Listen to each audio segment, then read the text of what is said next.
დავალებით ვინც გეუბნება რომ რაღაცა არარსებულ ომს გადაგარჩინა პარტიამ რომელმაც პრინციპში მე მთლიან საზოგადოებას გამოუცხადა ომი და ერთ-ერთი რაც არ გაუკეთებია ამ წამს იარაღით არ გამოუკიდებია თორე ეს იქნებოდა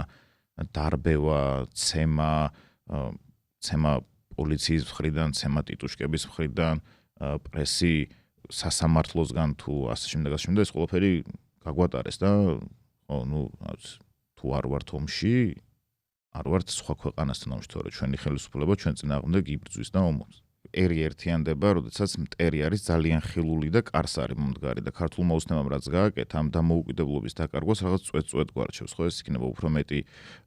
ელექტროენერგიის ყიდვა რუსეთიდან თუ უფრო მეტი რუსი მოქალაქეების ქვეყანაში შემოფრენა თუ შემოშვება თუ პირდაპირ ფრენები მოსკოვში და ასე შემდეგ. ამას ძალიან წვეთ გვაჩვევს, თორე ხილული რომ იყოს და ეს მტერი რომ კარზე იდგეს, იქ ხმალამოღებული დარწმუნებული რომ ყველა ვიბრძოლებთ. მაგრამ ახლა რაღაც ცოტა სხვანაირად გვებრძვის და ნაბიჯ გვაჩვევს, რომ ამ ქვეყანამ შეიძლება დამოუკიდებლობა დაკარგოს და დამოუკიდებლობის დაკარგვა იმას არ გულისხმობ, რომ ისევ იმპერია შეუერთები ან საბჭოთა კავშირის ნაწილი იქცევი, ხო შეიძლება როგორც სტალინი გვეძახდა ვიყოთ პატარა გუბერნია რუსეთის სამხრეთით და ამას გულისხმობ დამოუკიდებლობის დაკარგვაში და არა ის, რომ დროშა აღარ გვექნება და ჰიმნი აღარ გვექნება ჩვენი